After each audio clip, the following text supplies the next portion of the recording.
At the millionaire's wedding, a mother of triplets stormed into the church, seized the microphone, and shocked every guest with her words. Maria ascended the mansion's staircase with a heavy heart, feeling a wave of dread grow stronger with each step. Carl had summoned her to his room, but his behavior had recently turned cold, almost calculated, as if he were preparing to end things for good. She had worked here for years, and the bond they'd shared in secret now felt distant and fading. There was a weight in the air around her, something unspoken, but undeniably there. Standing in front of the door, Maria paused, hesitating. She always knocked twice, a small unspoken ritual that once brought them closer. But tonight, even that familiar action felt uncertain. What's wrong with him? Why has he become so remote? She wondered, trying to steady her nerves. At last, she knocked, and his voice replied, cold, distant. "Come in." Taking a deep breath, Maria opened the door and entered. Carl stood with his back turned, gazing out the window at the mansion's sprawling gardens. His posture was tense, and the silence in the room pressed down on her, almost suffocating. A space that had always felt safe and familiar now seemed foreign, like she no longer belonged. "Carl, is everything okay?" Maria asked softly, her voice filled with apprehension. She tried to step closer, but a palpable tension held her back, an unseen wall of discomfort. Without turning, Carl responded, his voice devoid of emotion. "We need to talk." Those words cut deep, leaving Maria feeling as though the ground was slipping from beneath her. She struggled to stay composed. "Talk? About what?" she asked, her heart pounding. "You've been so distant lately. Did I do something wrong?" Carl finally turned, but the look he gave her was unfamiliar. There was no warmth, no trace of the care he once showed her. His eyes held only a blank, detached stare. He moved toward the table, absent-mindedly reaching for a glass of water he had seemingly forgotten, but didn't even notice it. "Maria." "This is it," he stated bluntly, not even trying to soften the blow. "I can't keep doing this." His words hit her like a landslide. This is it? Maria's thoughts scrambled as panic rose inside her, but she knew she needed answers. "What are you saying, Carl? Are you telling me you don't want to be with me anymore?" she asked, her voice edged with unease. Carl dragged a hand across his face, frustration apparent. "This was a mistake. I got involved with you because I was lonely." "But you're broke, Maria. You should have known better than to think there was anything real here," he said, his tone cold and sharp as a knife. Maria stood frozen. The sting of his words hit so hard that she felt her knees weaken. "Broke? Is that really how you see me? Just a passing amusement?" Maria asked, barely believing what she was hearing. With a shake of his head, Carl looked at her with impatience, as though everything he was saying should have been obvious. "Maria, take a look around. Look at me. Look at yourself." He motioned toward the luxurious room around them. "We're from different worlds. Did you really think I'd give all this up for a maid? Be realistic." His words were so merciless that Maria felt her eyes sting, but she fought to keep her tears from falling. How could he be so heartless? How could he speak to her like that? She thought, feeling her heart crack. "You never said anything like this before," she managed, her voice shaking. "You made it seem like there was something real between us." Carl gave a short, humorless laugh, heading toward the door. "Something real. Maria, I was just killing time. I never promised you anything." "You misled yourself," he added, completely unashamed. His words left Maria in shock, each one stripping away any hope she still had that their relationship meant something to him. "So, you just used me?" she asked, her voice barely a whisper. "Used?" Carl scoffed, indifferent. Don't be dramatic. You knew this couldn't last. People like you don't fit in my world. I need someone at my level, not someone who's barely scraping by." He dismissed her without a second thought. Maria's whole body shook with a blend of anger and deep hurt. How could he be this heartless? The man she had trusted, who she thought valued her, was treating her like she didn't matter at all. "Do you think you can treat me this way just because I don't have money?" she asked, her voice cracking with the raw edge of pain and frustration. "I actually believed you," she began, but Carl cut her off, raising a hand to silence her. "Enough, Maria. I've said what I needed to say. This is done, and I want you out of the mansion by tomorrow morning." Maria could barely breathe. He wasn't just ending things, he was firing her. He was pushing her out of both his life and her job in a single brutal moment, as if she were disposable. Her head spun, but she forced herself to keep her composure.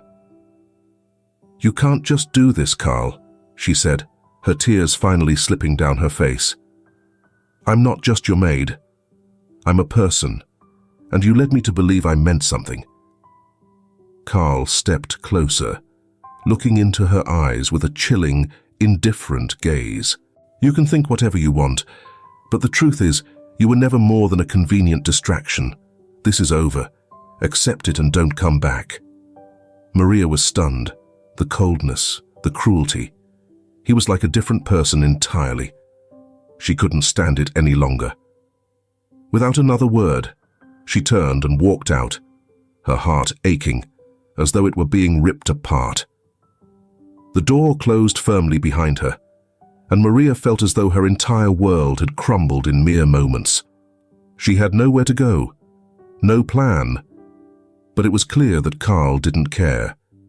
To him, she was nothing more than a memory he'd quickly discard. Her feet felt heavy as she walked down the wide corridor of the mansion, each step sinking with the weight of rejection.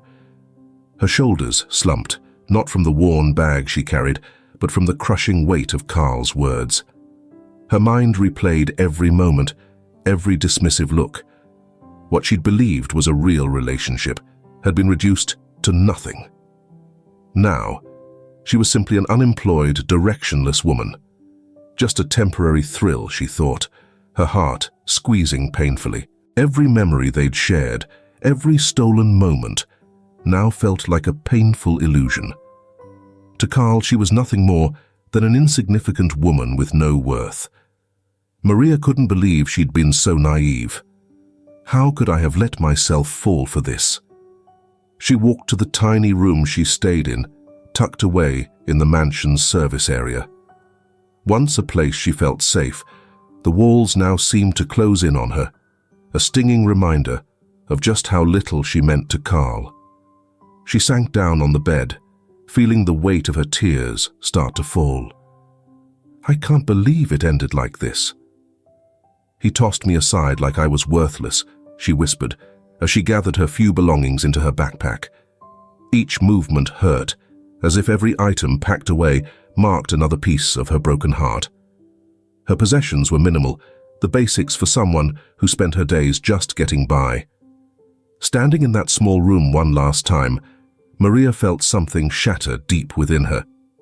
In mere minutes, her life had been stripped bare by Carl's cutting words and his dismissal of her as poor and unimportant. Though she knew she should leave, Maria couldn't shake the urge to at least try to understand why. "I have to get back up. I can't let him crush me," she resolved, her spirit refusing to be defeated. Despite his clear rejection, something inside her needed more than those cruel words. With her backpack slung over her shoulder, she climbed the stairs once more, each step an act of willpower. Her mind raced, swirling with questions about what might come next. She stopped at Carl's office door, hesitating before she knocked. Silence. She knocked again, louder, until footsteps finally approached. But when the door opened, it wasn't Carl who greeted her. Another employee stood there, looking at her with an awkward sympathy. "Mr. Carl, doesn't wish to be disturbed," he said firmly, though his expression revealed he understood all too well what had happened.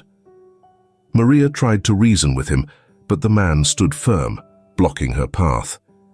He said he had made up his mind, and there was no point in arguing.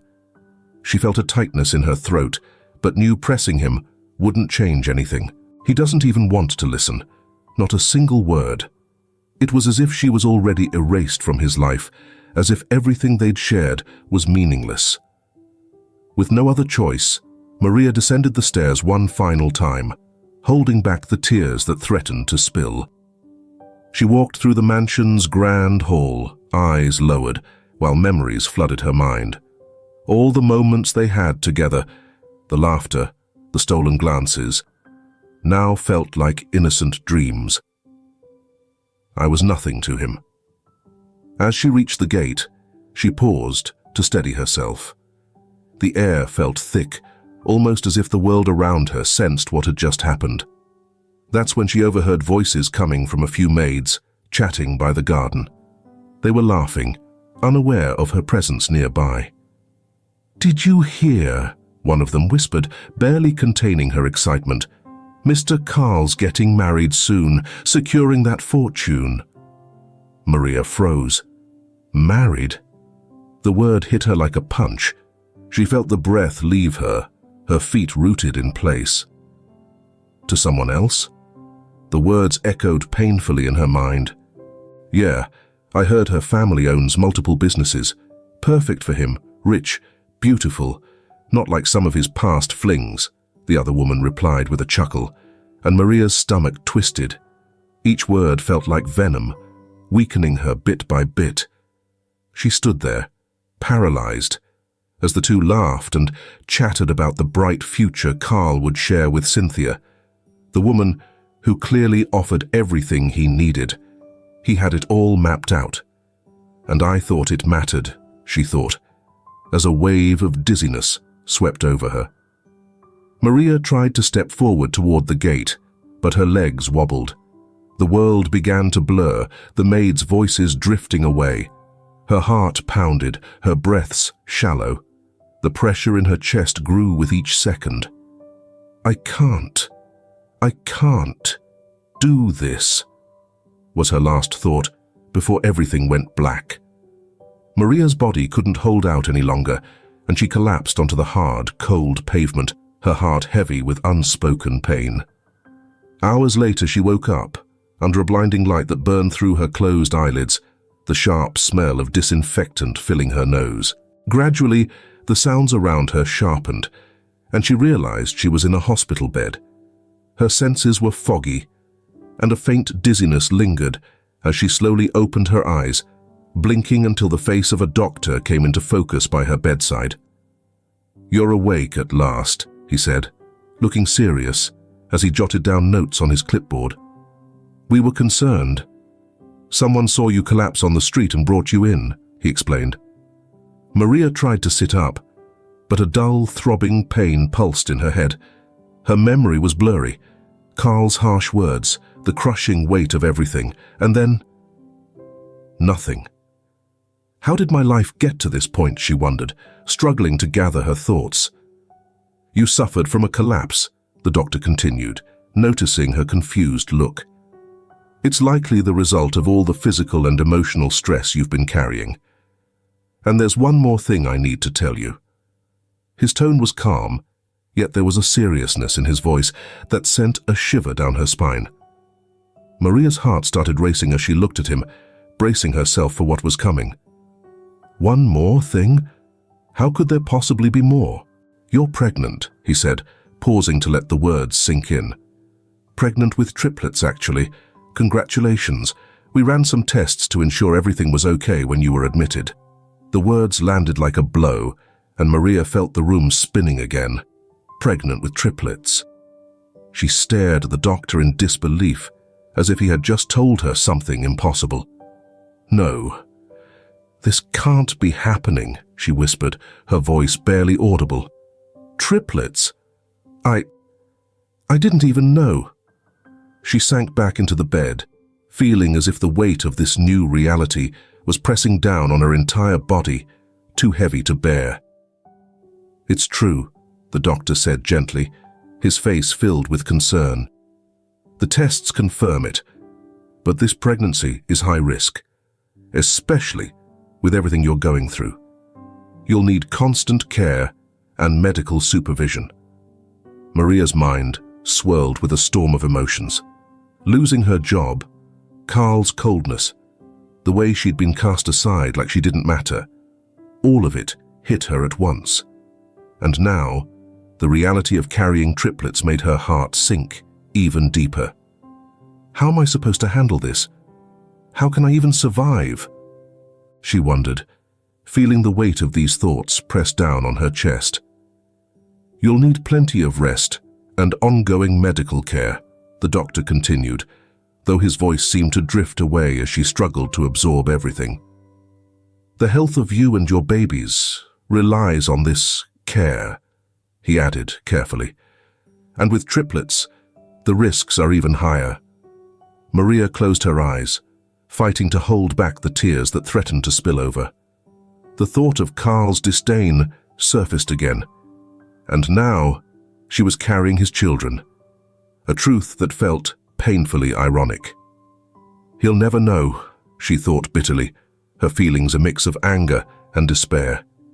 "He'd never care anyway." "I just don't know what to do," Maria whispered, her voice shaky and filled with uncertainty. "I have no one. No way to pay for all this care. I just lost my job." Her words tumbled out, tinged with nervousness and fear. The doctor paused, sympathy in his eyes, but no easy answers to offer. He'd seen desperate situations before, but hers was uniquely heartbreaking. "You're going to need some support," he said, softening his tone. "This isn't something you can do alone." Maria knew the truth. She was alone. She had no family to turn to, and Carl was out of the picture. Abandonment settled in, heavy and suffocating, as she stared around the hospital room, unable to focus. "What am I supposed to do with 3 babies? I don't have a home, a job, anything." Her voice trembled, and before the doctor could say another word, she tried to stand. Her legs were weak, but her mind was resolute. "I have to go. I can't stay here. I don't have any way to pay for this," she said firmly, moving toward the door. "Wait," the doctor urged, concern deepening. "If you leave now without the care you need, you risk endangering the pregnancy. It's dangerous, Maria." But she was already set on leaving. She couldn't afford the care. She had no support, no safety net, and no time to stand still. She had to keep going, no matter what. "If I don't step up, who's going to be there for these babies? I'm on my own here. I have to figure out a way to give my kids a decent life." These thoughts raced through her mind, panic bubbling inside. Without a word, she dressed, brushing off the doctor's worried gaze. Her legs felt weak, yet she summoned the strength to walk toward the door. Every step seemed to press down on her with the weight of what lay ahead. Not just a broken life anymore, but 3 new ones forming inside her. 3 babies. 3 souls who would soon rely on her. "I have to pull it together. I need to build a future for my children." When she reached the hospital doors, the cold night air hit her face, pulling her harshly back to reality. She paused for a moment, looking around as if the empty street might somehow hold the answers she was searching for. "And now, where do I go?" The question echoed through her, but no answer came.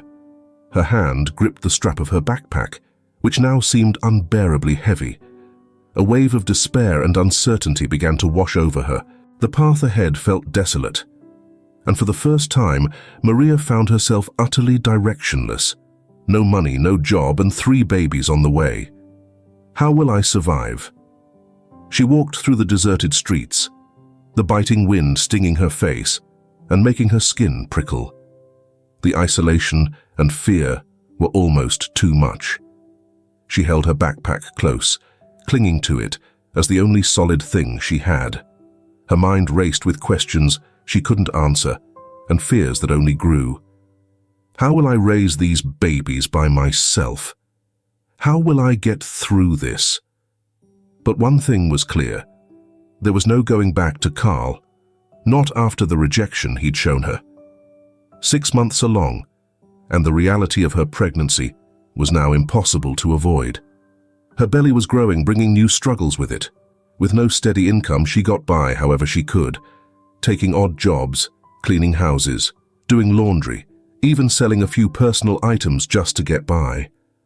But it was barely enough to support herself, let alone the babies she'd soon be caring for. "What more can I do?" Maria muttered to herself, scrubbing the floors of the small house where she'd managed to get a one-day cleaning gig. Her back throbbed with pain, and the physical strain was starting to wear her down. Each day just gets harder. How am I supposed to keep this up? She straightened briefly, taking a deep breath to relieve some of the pressure on her belly. Her triplets shifted inside her, almost as if they sensed her stress. Maria kept going, determined to save every penny she could, hoping to scrape together enough for her children. As her pregnancy progressed, her body showed signs of serious fatigue. Weakness hit her more often now, and dizzy spells took her by surprise. Still, she couldn't afford to stop. "I have to push through. For them." But doubt crept in, no matter how much she tried convincing herself she could handle it. At the end of an especially grueling day, she sank into a worn-out chair in the corner of her tiny, stifling room. It was the best she could afford with what little she'd saved, far from comfortable. The summer heat made the place feel like an oven, and Maria fanned herself with an old magazine, exhausted and heavy. Will I be able to give them even the basics? How can I take care of 3 babies on my own? Sometimes she thought about Carl, but her pride kept her from even entertaining the idea of asking for help. He left me, tossed me aside, without a second thought. I won't be begging for anything from him. His harsh words, calling her poor and insignificant, still haunted her. The disdain in his gaze reminded her she couldn't go back. She didn't want to depend on someone who had made her feel worthless. As the days dragged on, her situation only worsened. Cleaning jobs that she could once handle with effort now felt impossible. The weight of her pregnancy pressed painfully on her back. The nausea returned in full force, and her energy seemed to drain more with each passing hour. "I don't know how much longer I can do this." As another grueling day came to an end, Maria felt the exhaustion seep into her bones, her hands trembling from fatigue. Each step felt like an impossible task. That evening, as she finally lay in bed, her body ached too much to find rest. She shifted and turned, desperately trying to ease the strain on her aching back and the persistent throbbing in her swollen feet. Things are getting tougher, but I have to keep pushing, she thought. Her mind raced, and the weight of despair settled heavily in her chest. How will I provide what they need? I have nothing left. The heat of the tiny room and the suffocating air forced her to rise in the middle of the night. She made her way to the window, her hands shaking, her strength fading with each passing moment. The loneliness and helplessness washed over her. Staring out into the silent, empty street, a sudden, sharp pain made her freeze. A fierce pressure gripped her lower abdomen. No, not now. The pain was so intense her legs nearly buckled, and she clung to the wall for support. I can't be going into labor. It's too soon, she gasped, struggling to steady her breathing as the pain only intensified. Her body felt like it was turning against her, and a terrifying thought crept in. Is this the end? Are my babies in danger? Panic mixed with fear, and as Maria reached for her phone on the nightstand, a fresh wave of pain sent her to her knees, immobilizing her. I need help. Her heart pounded as she fumbled to dial 911. The pain was unbearable, and she felt like her body was unraveling. Time became a blur of agony, fear, and a desperation she could hardly process. I can't lose these babies. Not now, she thought, choking back tears as she managed to call for an ambulance. Finally, the medics arrived, placing her carefully onto a stretcher. Their voices sounded distant over her labored breaths. Just breathe. We'll get you to the hospital fast. The words barely registered, but Maria held on, clinging to every ounce of consciousness. She knew that every second mattered. They were counting on her. I have to hold on for them. As the ambulance sped through the city streets, Maria's face was slick with sweat, her mind caught between moments of clarity and overwhelming dread. Am I going to lose my babies? Can I keep going? She shut her eyes tightly, feeling each wave of pain intensify. What had started as a battle against poverty and isolation had transformed into a fight for her children's lives. The ambulance screeched into the hospital, red and white lights flashing in a chaotic blur. Maria could barely see through the haze of pain. Each contraction felt like an unstoppable storm tearing through her. The paramedics rushed her through the hospital doors, every second counting. She was barely holding on, her body worn down, struggling with the early labor that had come too soon. Maria tried to focus on the faces around her, but the bright lights and the whirlwind of voices blurred everything. You need to stay calm, a nurse said, gripping her hand. We're doing everything we can, but the babies are arriving very early. The nurse's calm tone betrayed a hint of worry. Please, save my babies, Maria whispered, nearly out of strength. Desperation consumed her. They have to make it. I can't lose them. The lead doctor, face grave, looked her way as he reviewed her vitals.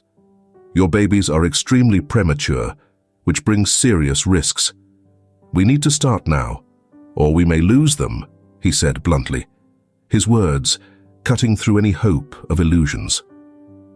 Maria felt the ground slipping out from under her. She was alone, about to bring 3 fragile lives into a world filled with uncertainty. The pain, physical and emotional, threatened to pull her under, but she knew she had no choice. She had to fight for them. If it takes my life to save theirs, so be it. The thought repeated in her mind as chaos took over around her. The medical team prepped her for emergency surgery. The scene seemed to fade, as if she were observing from outside herself. The heart monitor's steady beep echoed, and each sound felt like it was pulling her further from reality. Will I get to see them grow? Will I even get to meet them? I need a miracle. They need to be born safe. God, please help me. Help my babies. They need me.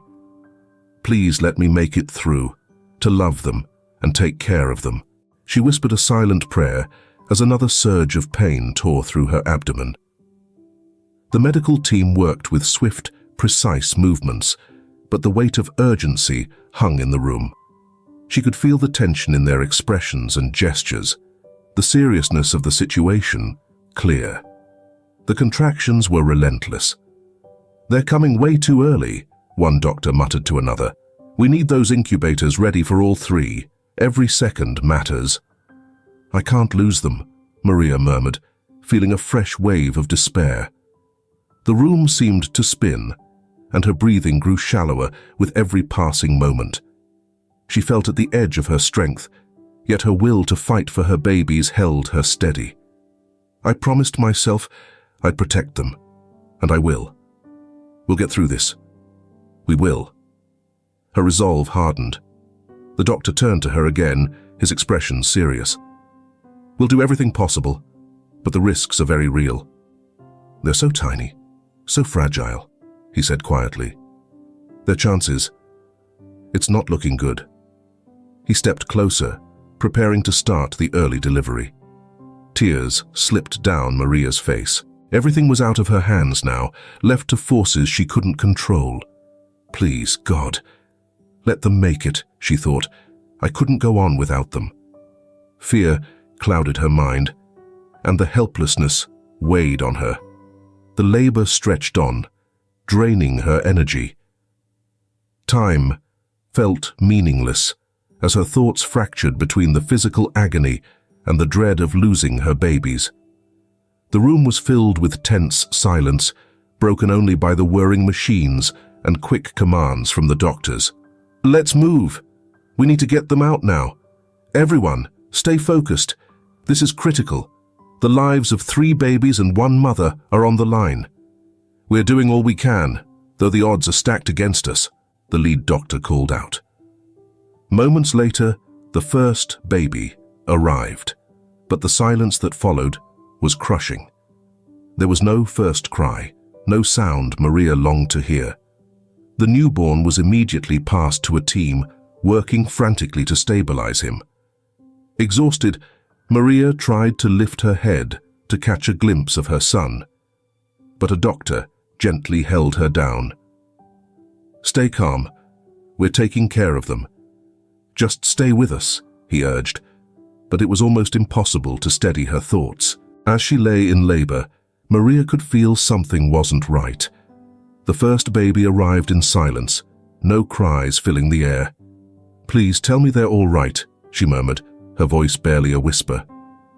"The second one is on the way," the doctor said, his gaze focused intently on the procedure. But the second baby entered the world just as silently, whisked away without a sound. Maria's heart clenched. Why weren't they crying? What was happening? "I need my babies," she thought, panic rising. The atmosphere was thick with tension, and Maria could feel the severity of the situation weighing heavily on her. But the silence in the room was unbearable.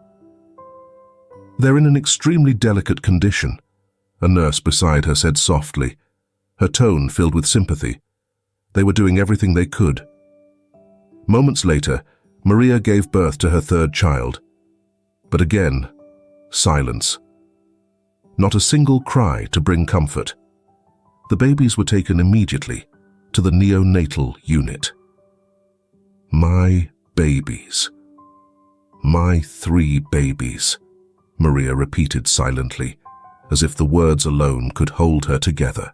The doctor finally came over, but Maria was drifting into unconsciousness from pure exhaustion.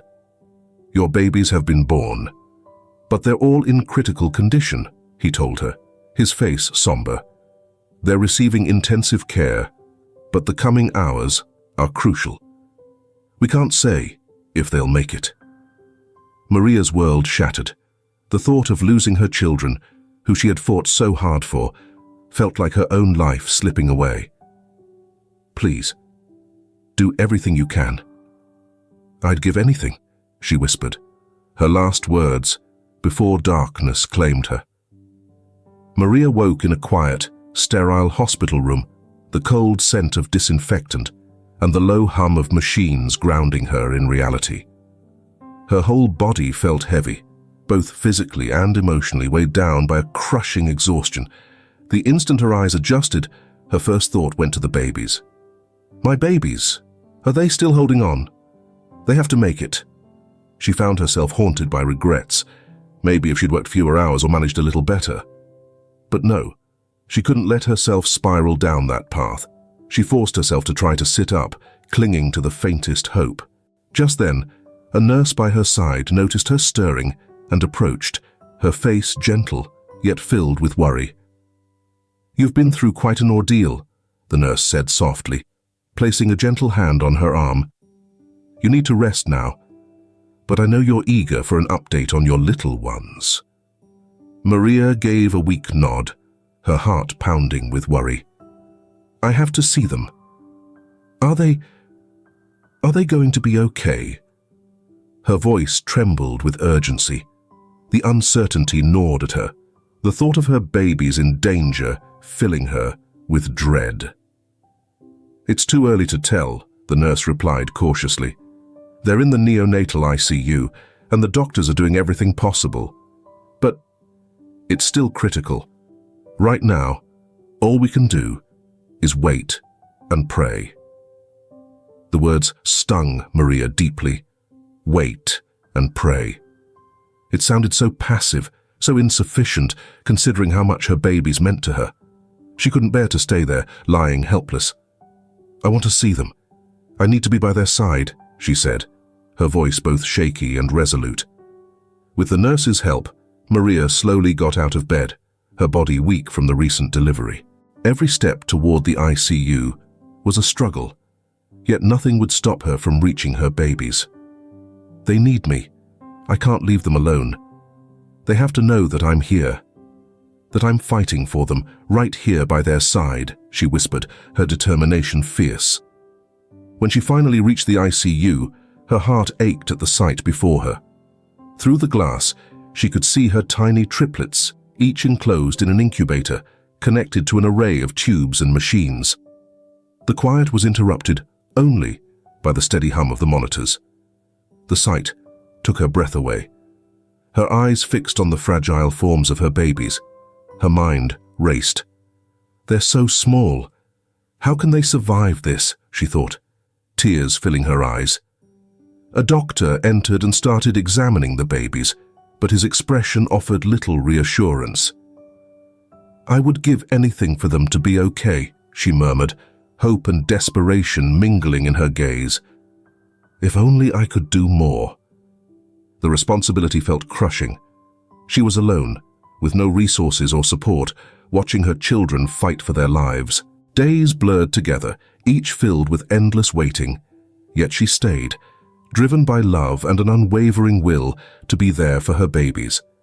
Maria barely touched her food or found any rest, staying in the same spot in the ICU hallway, always keeping her gaze on her children. "They need to feel I'm here, that I won't leave them," she told herself daily, struggling against the helplessness clawing at her, refusing to entertain the thought of surrender. As days passed, Maria began looking for ways to support herself without leaving the hospital. Her savings were gone, and the idea of stepping away from her kids' side wasn't even an option. So, she took on a cleaning job at the hospital, handling small tasks while waiting for updates about her children. "If I don't work, I won't be able to keep up with the bills. They need to have everything.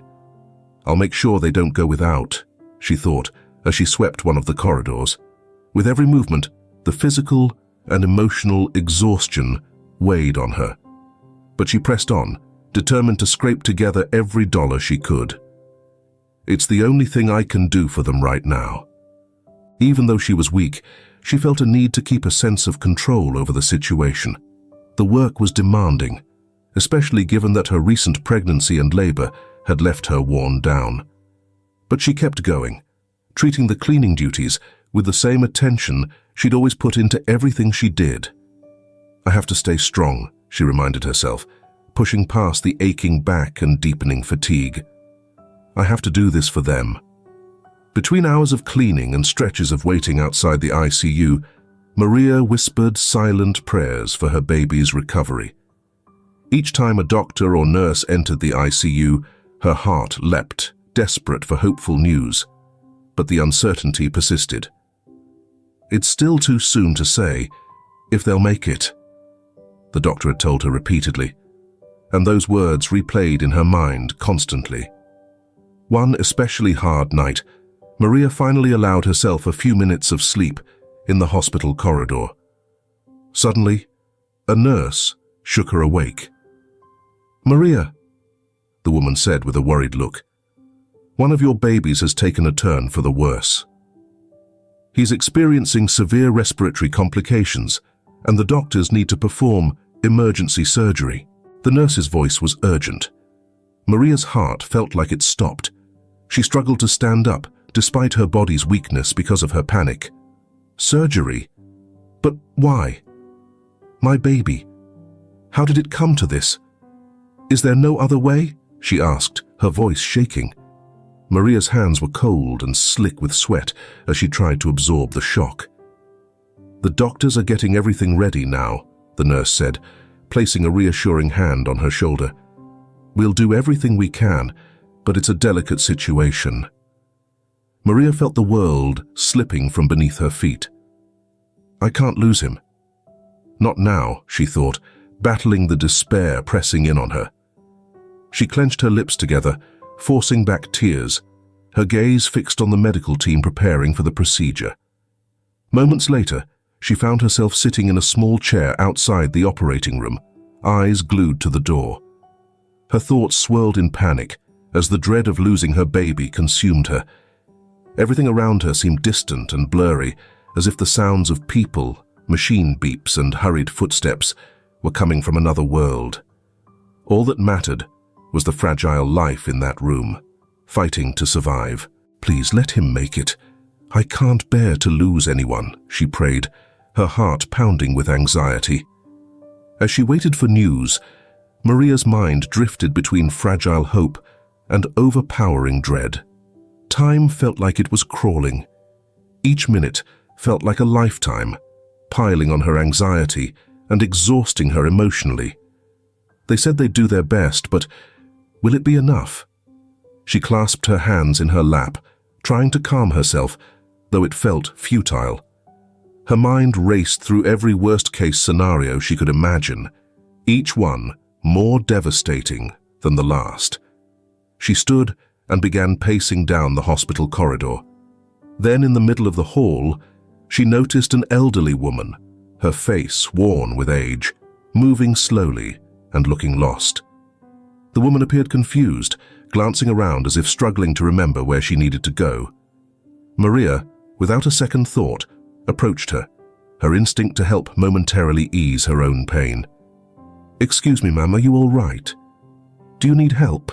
she asked gently, offering her hand. The woman looked back at her, a mixture of relief and confusion in her eyes. "Oh, my dear," she murmured. "I'm lost. I can't seem to find my friend's room.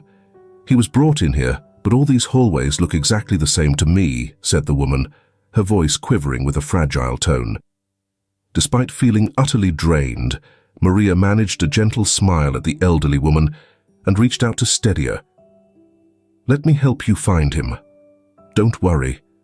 We'll get there together." As they walked through the seemingly endless corridors, Maria recognized that, even in the depths of her own struggles, she could still offer help. Maybe that's what life is about, she thought. Even when we think we're empty, there's always something we can give. During their walk, the woman who introduced herself as Mrs. Martha chatted with Maria, her gratitude shining through.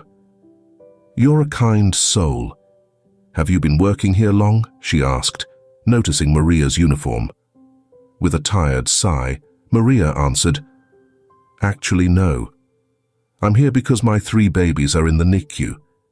They were born far too early, and right now one of them is in surgery." She paused. "I'm doing everything I can to keep them alive. The hospital bills keep piling up, and it's just me.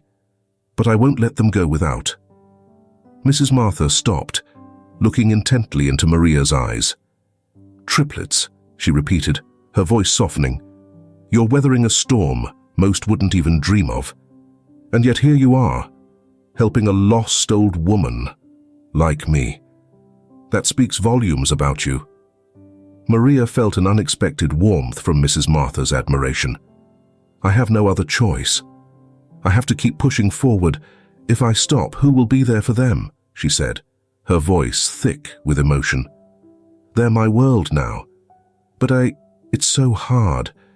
I feel so alone," she admitted quietly.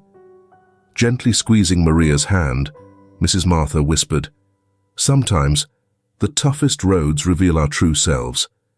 Your strength, dear, is what will save your children. Keep holding on and don't let go of hope." Her words stirred something deep in Maria, and for a brief moment she felt a spark of hope rise within her. After helping Mrs. Martha find her friend's room, Maria returned to the ICU. The hours following the surgery felt like an eternity, filled with overwhelming tension as she waited outside, watching doctors rush in and out. The surgery had been essential to save her son's life, but the risks were high. Did he make it? Will my son survive? The questions ran through her mind, mingling hope with despair. Finally, after what felt like endless hours, the surgeon appeared in the hallway. Maria's heart raced as he approached, and while his face was hard to read, there was a certain calmness in his expression that brought her a flicker of relief. "Maria," he began, his voice both steady and compassionate. "The surgery was complex, but we were able to stabilize your baby. Right now he's under close watch, and there's still a lot we need to monitor in the coming hours. But for now, he's out of immediate danger." Maria let out a long, shaky breath, as if she'd been holding it in for ages. This time, the tears in her eyes weren't from fear, but pure gratitude. "My baby's alive." He pulled through. Relief washed over her, and she felt her knees go weak. "I don't even know how to thank you," Maria stammered, her voice thick with emotion. "Thank you. Thank you for saving my son." Her words came out between sobs of relief, and she clasped her trembling hands together, almost as if in prayer. The doctor gave a gentle nod, a small smile on his face. "We're doing everything we can, Maria, but keep in mind, the road to recovery is going to be a long one. He's still so little, and he'll need intensive care for the next several weeks. He's going to make it. He'll survive." "I have to believe that," Maria thought as she watched the doctor walk away. Her heart still felt heavy, but there was hope now, a glimpse of light at the end of this dark tunnel. She knew it would be a hard journey, but knowing her son had made it through the surgery renewed her strength. She settled back into the ICU chair, looking through the glass. The 3 tiny bodies in their incubators were her entire world. And now she felt an even greater drive to keep pushing forward. "They're fighters, and I need to be too," she told herself. "More than ever, I can't give up now." The next morning, after another sleepless night, Maria returned to the neonatal ICU to check on her baby's progress. Time crawled painfully, the weight gnawing at her.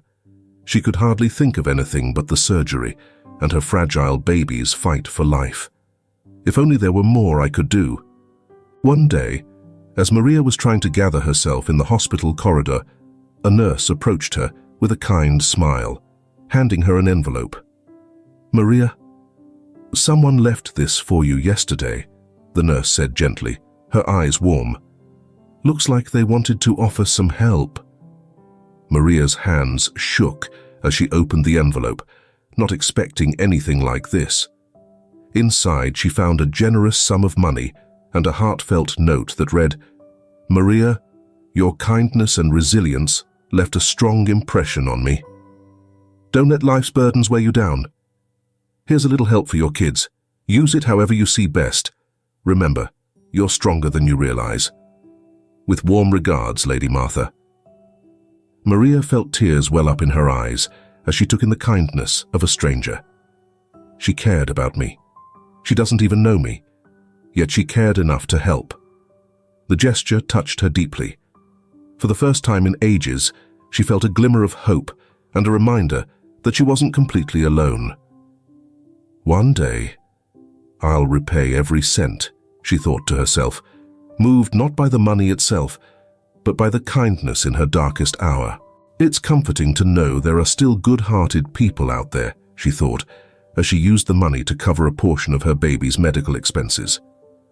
As she stood in front of the ICU window, looking at her children fighting for their lives, a new determination sparked within her. "I'm not giving up. I'll keep fighting for you, no matter what." The strength she felt was like a renewed fire, pushing her forward.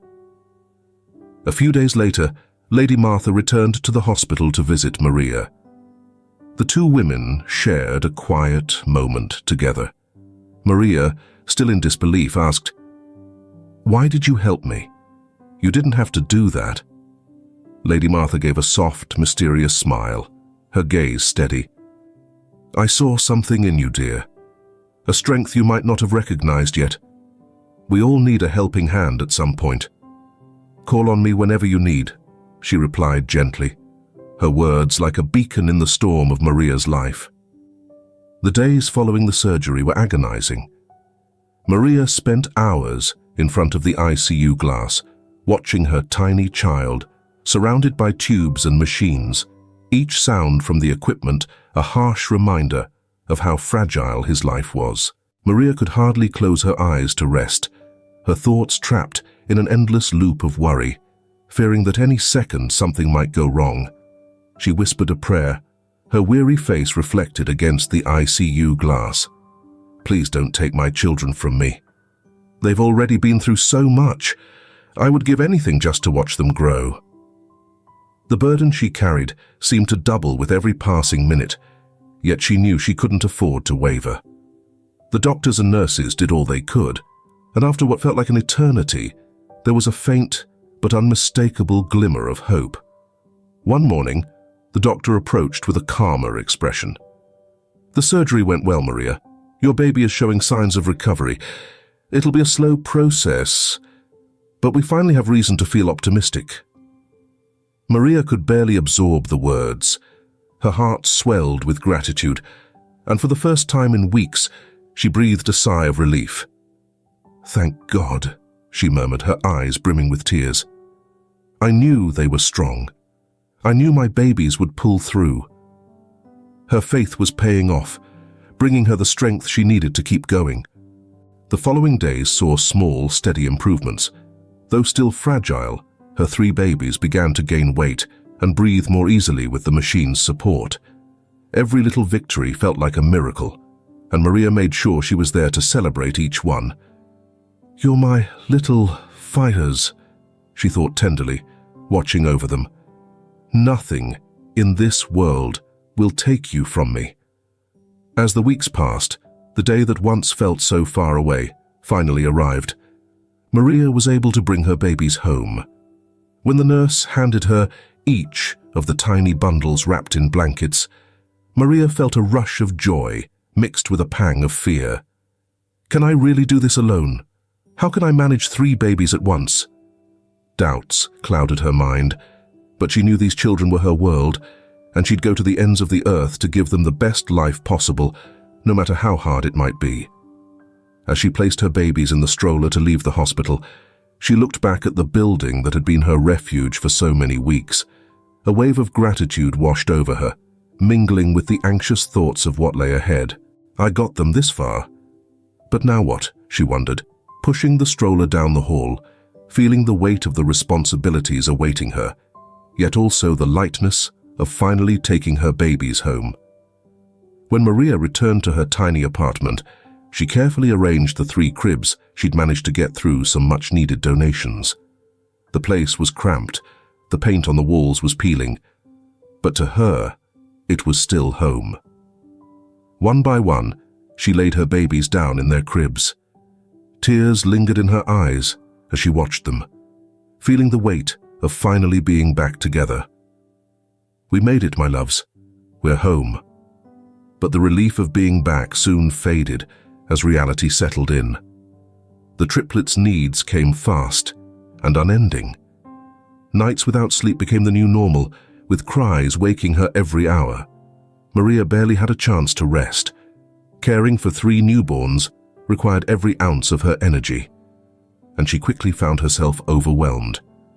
"How am I supposed to do this every day? It's too much," she whispered, while changing one baby's diaper and rocking another in her arms. The exhaustion wore her down, and with each day, the fear of not being able to cope grew, but she refused to surrender.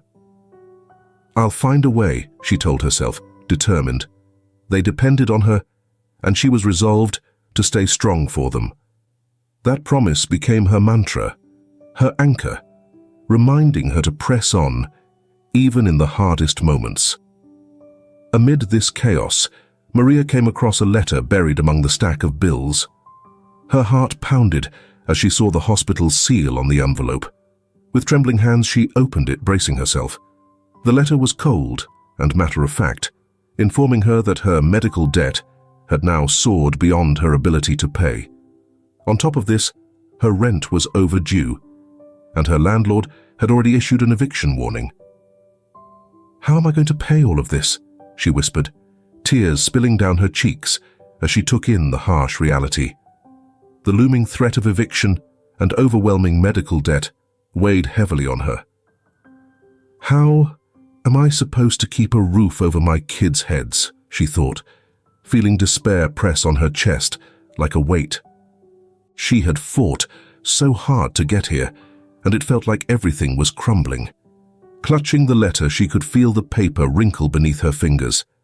I've fought so hard. This can't be the end, she thought, glancing at her babies, sleeping soundly in their cribs. She'd fought hard to make it this far, vowing to do whatever was necessary to keep them safe. Yet now, with bills piling up and the possibility of losing her home becoming more real by the day, she questioned how much longer she could hold on. Meanwhile, Carl stood in the grand foyer of the mansion, watching as the staff buzzed around, setting up for the big wedding ahead. He tried to focus on the details, the flawless flower arrangements, the glittering chandeliers that cast a dazzling glow over the room. Yet his mind drifted, filled with an unshakable discomfort. Why don't I feel happy, he thought. This should be a milestone, something worth celebrating. Then he noticed Cynthia bustling through the hall with her clipboard, issuing orders with the same precision she used to track every penny of the event. Cynthia stopped in front of a young employee, hurriedly adjusting a tablecloth. "Are you testing my patience?" she snapped, her tone sharp and irritated. The young woman, visibly nervous, tried to respond, but Cynthia cut her off abruptly. "I ordered the finest silk tablecloths, and you bring me this cheap excuse? Do you think this is some backyard get-together?" Cynthia advanced, her expression cold, her eyes filled with disdain. The employee stumbled over her words, explaining she was only following instructions, but Cynthia waved her off. "No excuses. Either do your job right or get out," Cynthia said, her voice cutting through the room. The girl shrank back, her face flushed with embarrassment. Others glanced over, the tension palpable, before quickly returning to their tasks, wanting to avoid any confrontation. Carl took it all in, a twist of discomfort knotting in his stomach. Cynthia's treatment of the employee stirred something in him. Why does this bother me so much, he wondered. Her words echoed in his mind, and suddenly he was jolted back to a time when he'd acted similarly, toward Maria. He vividly remembered how he'd dismissed her, pushed her aside without a second thought, prioritizing his own ego over her feelings. Guilt crept over him, realizing that he'd justified his behavior by convincing himself it was necessary and that she simply didn't belong in his world. But now, watching Cynthia humiliate someone the same way, he couldn't deny a shift in his perspective. I was cruel. But why? Was my pride really worth it? The realization hit him hard, revealing there was more than just tension in the air. Cynthia, still visibly frustrated, approached him without noticing Carl's thoughtful expression. "These people can't seem to get anything right. I'm probably going to have to go over the entire team," she grumbled, clearly annoyed with the young employee's mistake. Carl paused, choosing his words carefully before speaking. "Don't you think you might have been a little too harsh on her? Everyone's doing their best, Cynthia. It was probably just an honest mistake." His tone was calm, but carried an unusual firmness. Cynthia looked at him, visibly surprised. "Harsh? Carl, this is our wedding. We can't afford mistakes like this. This isn't some small gathering. It's the event of the year." She rolled her eyes, as though Carl's comment was entirely out of line. He exhaled slowly, feeling the discomfort deepen. Event of the year? Is that really all she cares about? He wondered, realizing how differently Cynthia seemed to view their wedding. It was becoming clear to him that Cynthia was caught up in the details and in how everything would look to others, treating the wedding as if it were just a way to showcase their status and wealth. Over the next few days, Carl couldn't shake the feeling that something wasn't right.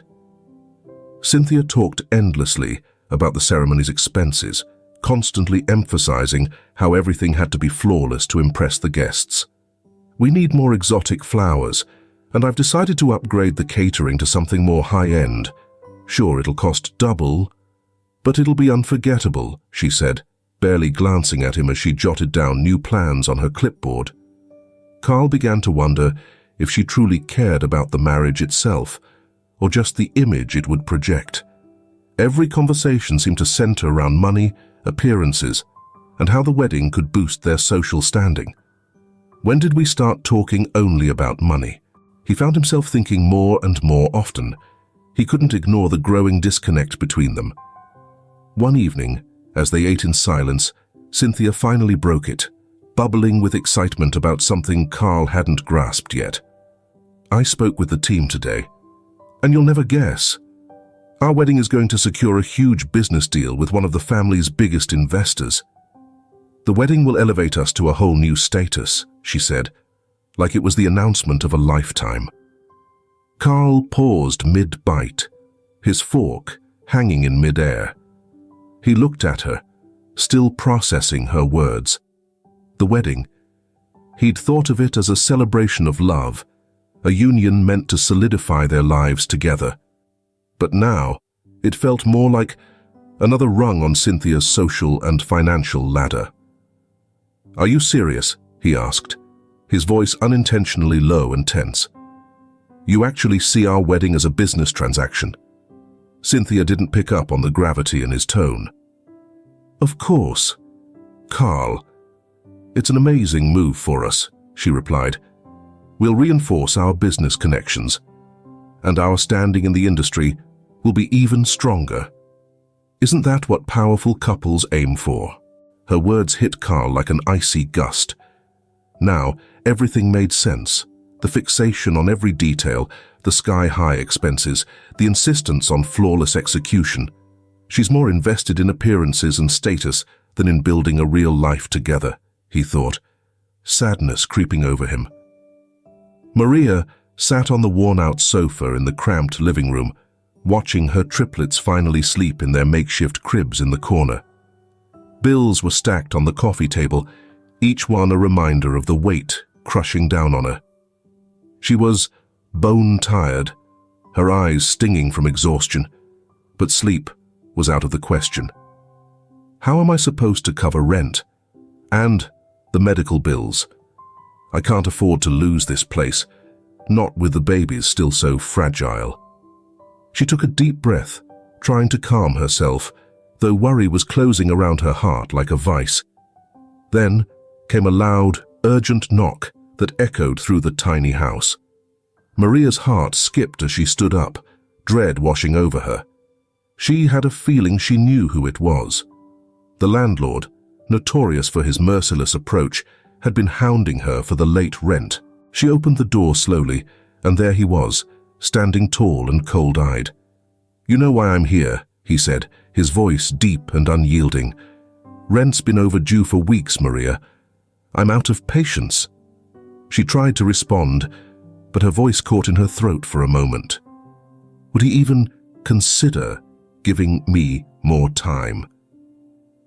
She knew it was a long shot, but there was no alternative. "I just need a few more days," she said softly. "The babies are still recovering from the hospital." "I can't pay it all at once," Maria stammered, gripping the doorframe to steady herself. "I just started working at the hospital where they were admitted.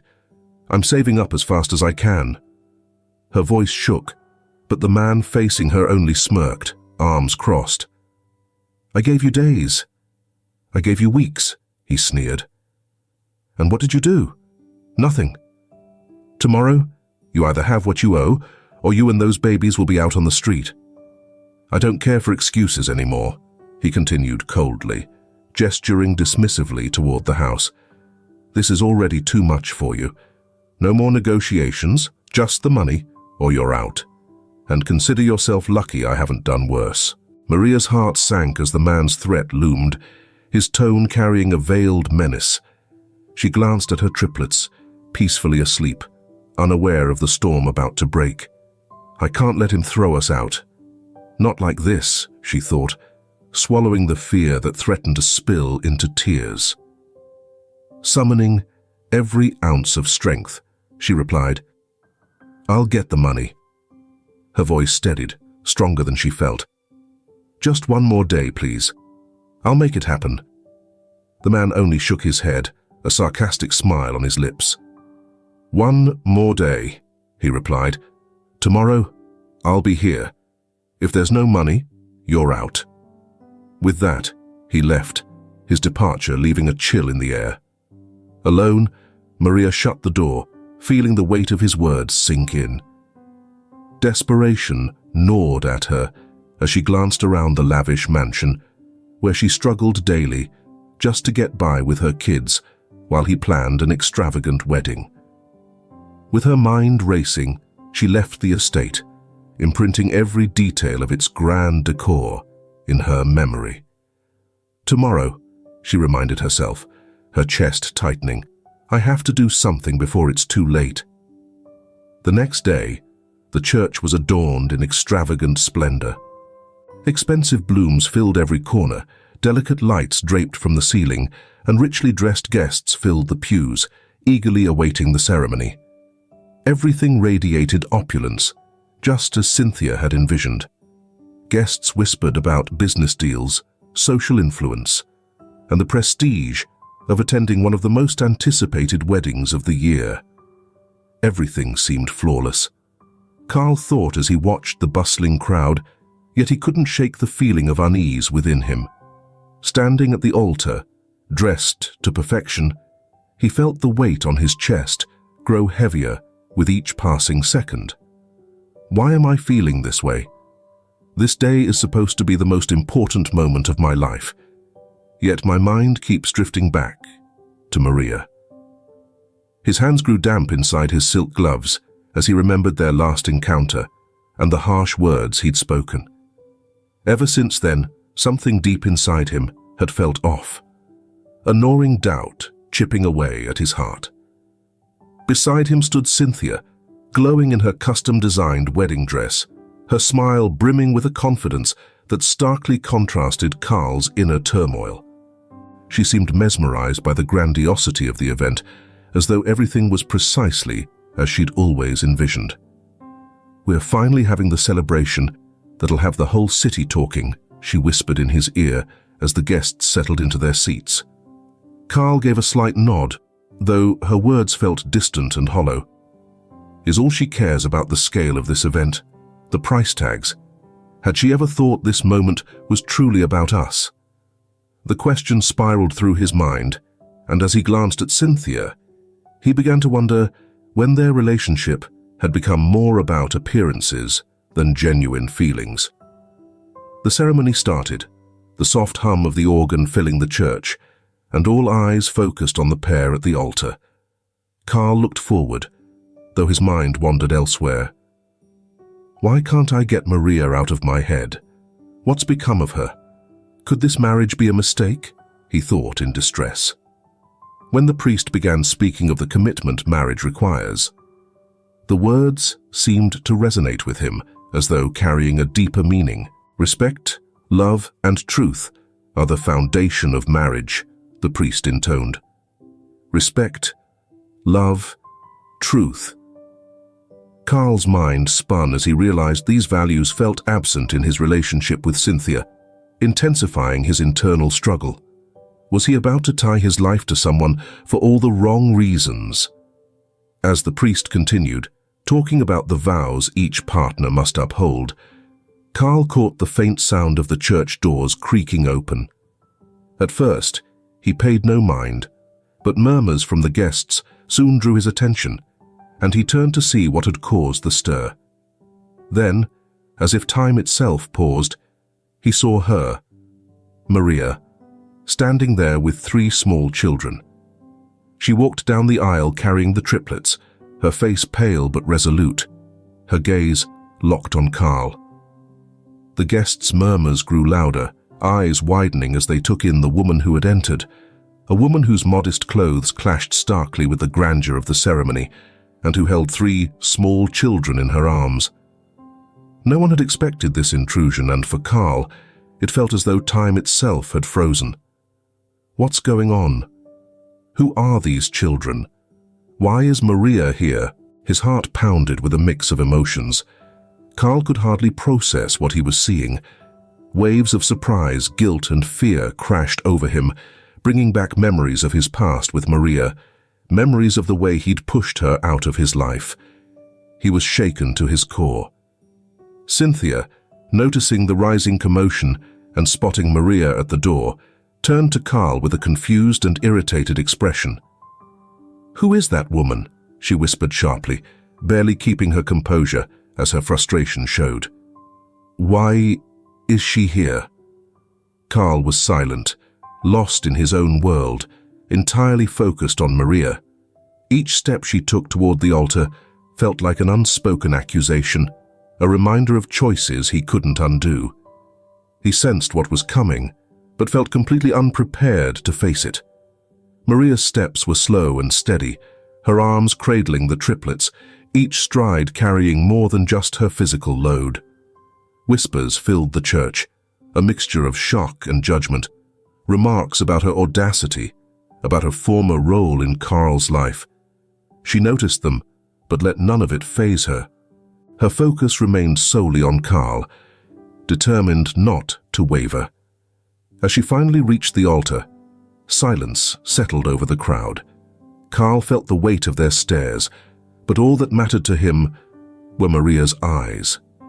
Regret sank deeper within him, yet he knew it was too late. "She'll never forgive me," he thought, reading the hardness in her gaze. But those children, could they be? Maria stood directly before him, unyielding.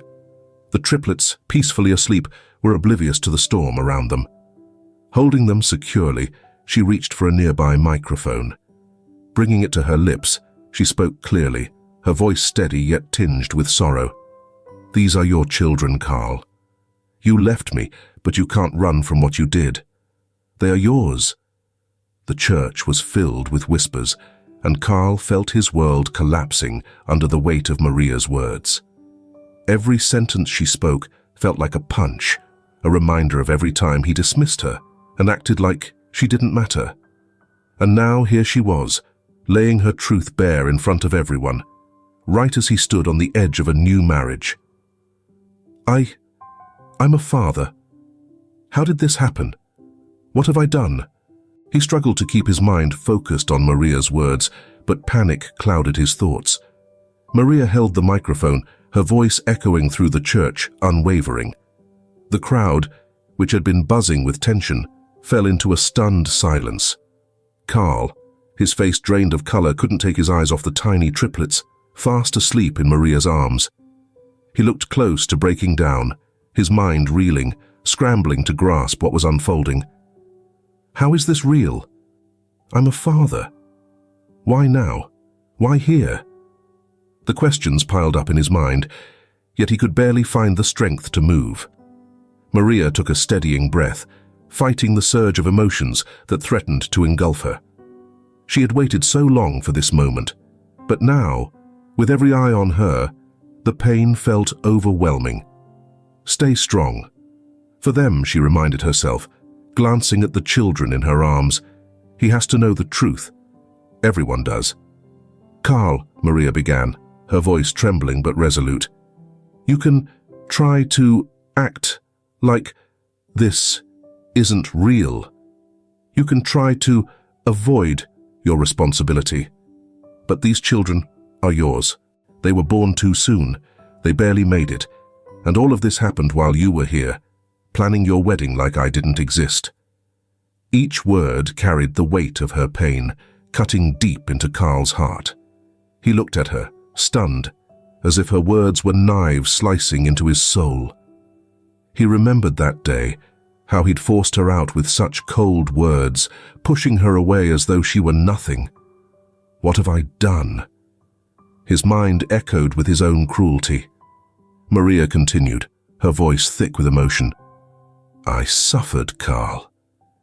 I was left alone, raising 3 children. I had to fight for their lives while you lived yours, not giving a second thought to the pain you left me with. You treated me like I was disposable, and I carried that pain alone for far too long. Standing here in front of everyone today, I'm calling on you to finally take responsibility. You once told me I was just a maid, that we could never belong together. And now, I see your point. The only thing I ask from you now is to step up for your children, and nothing more. We come from different worlds, that much is clear.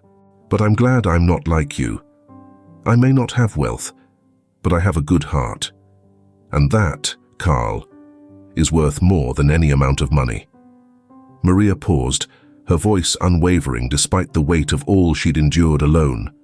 Cynthia, who had been keeping a stiff demeanor, suddenly lost her composure. Her face twisted in fury and disbelief as she yelled, "What's going on here, Carl?" Her shrill voice echoed through the room, demanding an explanation. "How could you do this to me? How could you humiliate me like this in front of everyone?" She rose from her seat, her anger evident in her trembling hands. Was everything a lie? This marriage? This life we built? Carl opened his mouth but couldn't manage a response, his body frozen under the crushing weight of shame and guilt. He glanced at Cynthia, silently pleading for understanding, though he knew there was nothing he could say to mend what was breaking apart around him. Maria didn't pause. She knew this was the only time she'd have everyone's attention, and she wasn't going to let it slip by. "I have the medical records right here," she said, pulling a folder from her bag. "Here's the proof that you're their father." As she walked toward the altar, holding the folder with resolute determination, the guests remained motionless, captivated by the unfolding scene. Maria handed Carl the folder, which he took with shaking fingers. Inside, he found DNA results, the triplets' medical history, and irrefutable evidence of his paternity, all compiled from a single strand of his hair. Watching Carl hold those documents, Cynthia erupted in rage. "You used me. This whole marriage was a fraud." Her voice, thick with bitterness, redirected the guests' attention to her. Cynthia shook with anger, her piercing gaze locked on Carl, as if he embodied her deepest humiliation. How could I have been so blind, she thought, as her anger hardened into a resolution that could not be swayed. Carl, dazed and unsteady, tried to move closer to Cynthia, but she lifted her hand, halting him before he could say a word. "Stay back," she commanded, her voice sharp and icy. "I'm not the kind of woman who will stand here and allow someone like you to humiliate her in front of everyone." "Cynthia, please, just give me a chance to explain," Carl began, his voice cracking as he searched for the right words, feeling the situation slip further out of his grasp. The truth was out there, raw and undeniable, and he had lost any chance of hiding it. "There's nothing left to explain," Cynthia shouted back. "You've made a mockery of me, parading me through this humiliation, and now you've laid it bare in front of everyone." She glanced around, meeting the curious, judgmental stares of the guests surrounding them. That was all she needed to make her final decision. In one swift motion, she yanked the engagement ring off her finger and dropped it onto the floor with a dismissive glare. "This marriage is over," she declared, her tone unwavering. "I'm not a woman who'll stay beside a man who shatters the life I worked so hard to build." With that, she turned and began walking out, her steps echoing through the church as every eye tracked her resolute departure. No one dared to speak. Carl was frozen, the sound of the ring rolling across the floor, reverberating like the final blow to everything he had once cherished. "I've lost it all," he thought, feeling the weight of his mistakes crush him. "Cynthia, Maria, my children, gone." As he stared at the ring on the ground, the symbol of a bond he knew he could never repair, the atmosphere in the church grew thick and heavy, silence filling the space. Every eye was on Carl, Maria, and the furious Cynthia. Maria still held the microphone, but she now stood like a woman who refused to be demeaned any longer. Not this time, she thought, a steely resolve growing inside her. Carl was immobilized, his eyes locked onto the damning evidence of his hidden life. Cynthia's face twisted with anger as she finally spoke. "Oh, so this is the one you threw our marriage away for," she sneered, her tone dripping with venom. "A maid?" She spat the word out with disdain, as if it were the worst insult imaginable. Her contempt was unmistakable, adding another layer of humiliation to an already shattering moment. Maria drew in a steady breath. She had known all along that Cynthia looked down on her, dismissing her as someone beneath her from the very start. But this time, Maria wasn't backing down. "Yes, I was the maid," she said, her voice unwavering as she held Cynthia's gaze. "I cleaned your house, Carl, every single day. And you know what? I'm proud to be a working woman, someone who shows up and puts in the effort, even if it's in a simple job. Work has worth, or don't. You need people who do it." Maria's words felt like a hard slap to Carl, leaving him momentarily stunned. He thought back to times he'd hidden his embarrassment over being seen with her, just because she was employed in his home. Now, confronted with her words, an intense wave of guilt washed over him.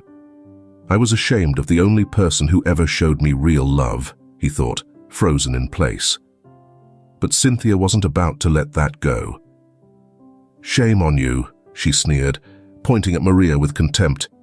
"You're nothing but a desperate woman, hoping to grab any scrap Carl might throw your way. You showed up here, dragging those kids with you, to ruin the most significant day of my life. That's pathetic." Maria felt her anger rise, but she didn't let it consume her. Instead, she turned Cynthia's own words back on her. "Pathetic, huh?" she replied calmly, yet her words cut like a knife. "I used to stay quiet, let people look down on me. Not anymore. Pathetic is obsessing over status, caring more about money and appearances than about love or respect. You think this wedding is the most important day of your life, but not for the right reasons. You just want what Carl represents: power, money. But you know what's really pathetic, Cynthia? I, the maid, am the only person in this place who's ever loved Carl for who he actually is, not for what he can offer. And I don't even want him anymore. Go ahead with your ceremony. I don't care. All I want is for him to step up and do what's right as a father." The statement hit its mark. Cynthia stood there, speechless for a moment, her face reddening with a mix of anger and humiliation. She opened her mouth to snap back, but Maria's words had struck so deeply that all she could do was glare at Carl with a twisted look of frustration and disgust. Maria didn't hold back. She said, keeping her voice steady, "Someone who has never understood hard work will not disrespect me. By someone who's never had to fight for something real." She turned her gaze from Cynthia to Carl, the intensity in her eyes unmistakable. "I fought for these children's lives, Carl, while you walked away. You were embarrassed because I was just the help. You cared more about what others thought than what you truly felt. And now, look where that's brought us. The two of you are a perfect match." A hush fell over the room as Maria's words sank in. The guests looked on, visibly uncomfortable, murmuring among themselves. Carl, stunned, stood there, still trying to absorb the weight of her words. "I brought this on myself," he thought. Seeing the crowd's shifting focus, Cynthia tried to regain control. "You're just bitter, Maria.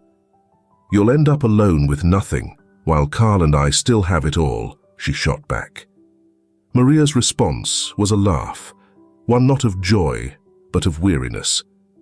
"Alone," she echoed. "Cynthia, I've already faced my worst days alone, but I have something you'll never have. I have my children. They're my strength, my heart, and all the love I'll ever need. You can keep the money and the status. In the end, that's all you have." Cynthia snapped, her face red with fury.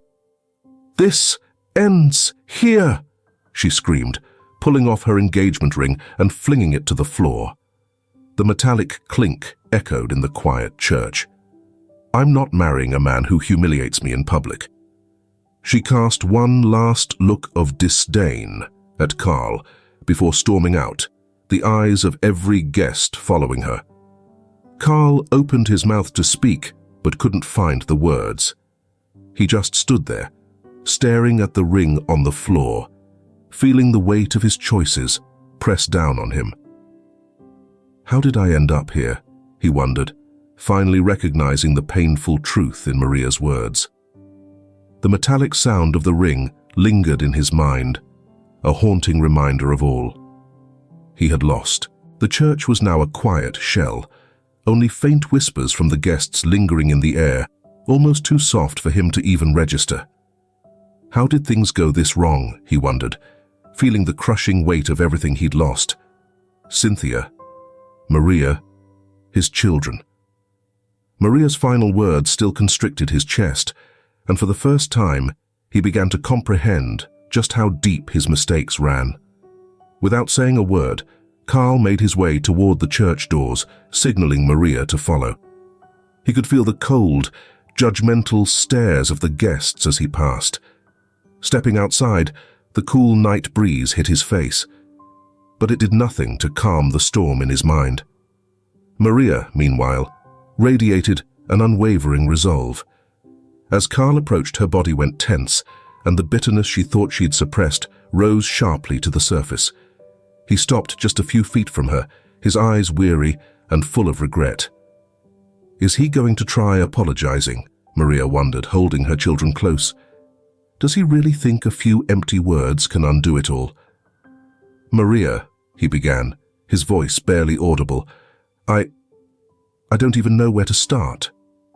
He searched her eyes, hoping to find a trace of understanding, but only met the coldness he'd sown. "I did everything wrong. I hurt you. I hurt them. I don't even know what I was thinking." Maria cut him off sharply. "Carl, there's nothing you can say that'll change what you did. You walked away and treated me like I was worthless. And now, just because I interrupted your perfect life, you want to set things right?" Her voice shook with raw hurt, and Carl could feel how deep her wounds ran. He thinks everything can be fixed with a quick apology, she thought, fighting back the resentment welling up in her chest. "Maria, please," Carl whispered, stepping closer. "I don't want you to think it's just that. I know I can't erase what I did, but I need to try. I want to be part of my kids' lives. I want to make up for what I did to you and to them. I messed up, but I can change that now. Let me help. Let me be their father." Maria laughed, but there was no warmth in it, only sorrow. "Carl, you have no idea what I went through. I was left with nowhere to go, scrambling for a place to live while pregnant. But I'm not like you. I don't judge people or close my heart. You'll have every right to see your children, but nothing more than that." Carl bowed his head, the weight of Maria's words sinking in, hitting him with a truth he'd tried to avoid. She's right. I've been so wrapped up in myself, he thought, shame starting to build up inside him. I know I don't deserve to be forgiven, Maria. I know I messed up completely, but I swear I want to change. I want to be there for the triplets, to do what's best for them, he said, causing Maria's tense expression to soften just slightly. You'll be in their lives, not mine. Got it? If you dare hurt them, or push any of your twisted values on my kids, you'll understand the pain you've put me through, she warned, her tone fierce and protective, before turning to leave. her eyes stinging with unshed tears. Later that day, Maria sat on the living room floor, surrounded by the triplets' clothes and toys, suitcases scattered around. Her gaze was fixed on a bare spot on the wall as she folded a tiny blanket, trying to keep her hands busy and block out the storm of emotions churning inside. I was so harsh. I didn't even give him a chance to help or explain, she thought, the weight of her choices pressing down on her. The thought of being forced out, left with nowhere to go with her kids, sent a shiver through her. But she knew she couldn't go back. I can't trust him, she muttered, trying to soothe her aching heart with resolve. Suddenly, the sound of the doorbell cut through her thoughts. She froze for a second, her pulse spiking. It's probably the landlord. He's here to kick us out, she thought, tears slipping down her cheeks. The idea of being thrown out, with her children still so young, felt like the ground was vanishing from beneath her feet. Silent tears rolled down her cheeks as she wiped her face with the sleeve of her shirt. I was foolish. I should have demanded the child support he never paid. I can't rely on him for anything, she thought, her face damp with tears. With hesitant steps, Maria walked toward the door, each heartbeat pounding in her ears. She braced herself for the worst. But when she opened the door, she was met with Mrs. Martha's gentle smile and tender gaze. "Maria," Mrs. Martha began, her voice warm yet resolute. "May I come in?" Mrs. Martha's gentle voice broke the silence. Maria nodded, unable to say a word, her throat tight with emotion. Mrs. Martha stepped into the room, taking in the scattered luggage, the little ones with sleepy eyes, and Maria's worn, weary expression. Just one look told her everything she needed to know. She's been carrying too much on her own. The thought stirred something deep in Mrs. Martha, who softened her tone as she sat down, patting the seat next to her for Maria. "I know it's been rough for you, dear," she began quietly. "It feels like you're facing this all by yourself. But that's not true. I won't let you go through this on your own." Her calm, soothing words seemed to ease the tension in the room. Maria tried to speak, but found her voice stuck. Instead, she reached for Mrs. Martha's hand, tears silently streaming down her face. "I can't keep going," she thought, feeling the pent-up exhaustion she'd been fighting so long. Mrs. Martha held Maria's hand tighter. "You've been strong for so long," she continued, her voice warm and full of compassion. "It's a heavy burden to raise 3 children by yourself when someone should have stood by you. But you did it. You made sure they were safe, fed, clothed, and loved. That's a powerful thing, and no one can take that from you." Maria took a shaky breath, her tears subsiding as Mrs. Martha's words sank in. "She's right. I did what I could. But was it enough?" Doubts tugged at her, but Mrs. Martha's steady gaze was filled with understanding and encouragement. "You fought for them, and that's what matters," Mrs. Martha assured her, "and you don't have to fight alone anymore. I know the bills, the rent, everything feels overwhelming, but I'm here now, and we'll face this together. You and the kids aren't alone." Maria looked up, surprised and relieved, as a glimmer of hope took root in her heart. "Mrs. Martha, I'm at a loss for words. You've already done so much for me. I can't possibly accept more," Maria said, her voice trembling as she tried to hold back her tears. Mrs. Martha interrupted her gently, a warm smile on her face. Now, don't say that, dear. I'm not giving you anything you haven't already earned. You've worked tirelessly, giving everything you have to keep those little ones safe and well. What I'm offering is a bit of relief, a chance for some peace. Bring yourself and the triplets to stay with me. I've got more than enough space, and honestly, having you all there would bring me so much joy." Maria's eyes widened with surprise. "Live with you? I don't want to intrude. You've already been so generous," she said, uncertainty in her voice. "You wouldn't be intruding, Maria," Mrs. Martha replied, her tone steady yet warm. "You're worthy of this support, and your children deserve a stable place to grow up without you carrying this heavy burden alone. I saw all you went through. You fought hard, and now it's time for someone to stand by you. Everyone needs help sometime, and right now that's you." I'm not taking no for an answer. Maria looked down, overwhelmed by Mrs. Martha's kindness, but still wrestling with the idea of depending on someone else. "I don't know how to thank you. I was so lost, thinking today was the day we'd be evicted. I didn't even consider any other options. I'm not sure I can accept this, Mrs. Martha. I've always been self-reliant, always found a way to make things work on my own." With a reassuring smile, Mrs. Martha placed a comforting hand on her shoulder. "Being self-reliant doesn't mean you have to bear everything on your own, dear. Sometimes the greatest strength we show is when we accept the help that's offered. Your children need you strong and healthy, and to be that, you need rest and support. I can see how much you've already sacrificed. Now, let someone else step in to help you." Maria looked over at the triplets who slept soundly on the couch, blissfully unaware of the storm in her heart. She knew Mrs. Martha was right, but the thought of accepting help was still daunting. "But what if I fail again?" she thought, hesitation still lingering.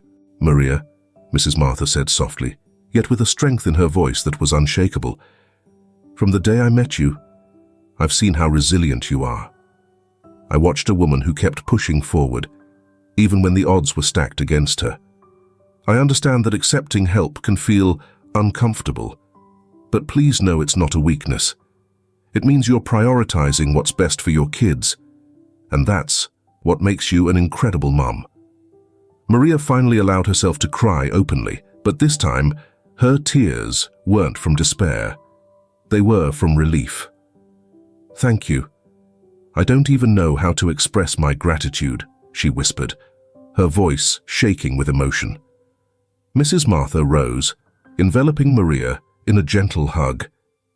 "You'll make it through this, my dear. You're much stronger than you realize, and I'll be right here with you and your children to ensure it." Carl faced days of unimaginable fallout after his public disgrace. The broken marriage, the revelation about the children he had abandoned, and the looks of disgust from friends and strangers weighed heavily on him. But the true reckoning came when his father walked into the mansion's living room one last time. The atmosphere was thick with tension. Carl's father, usually a composed and authoritative figure, was visibly seething. His steps were deliberate, his gaze fierce with disappointment. Carl sensed the gravity of the situation. This is it. He's really going to make me pay, he thought, bracing himself for what lay ahead. "Carl," his father said, in a dangerously calm tone, "what you've done is unforgivable. I did not raise a man who wrecks lives and then carries on as though nothing happened. You failed in your duties as a son, a father, and a human being. I saw it all at the wedding, and it pains me to admit you are my son." Carl bowed his head, feeling the weight of each word. He tried to speak, but his father silenced him with a stern gesture. "I don't want to hear any excuses. Words mean nothing now." His father's voice grew colder with each phrase. "As of today, you have no claim to anything. You've lost the mansion, the business, the inheritance. You'll start fresh and hopefully learn to appreciate what you never valued before."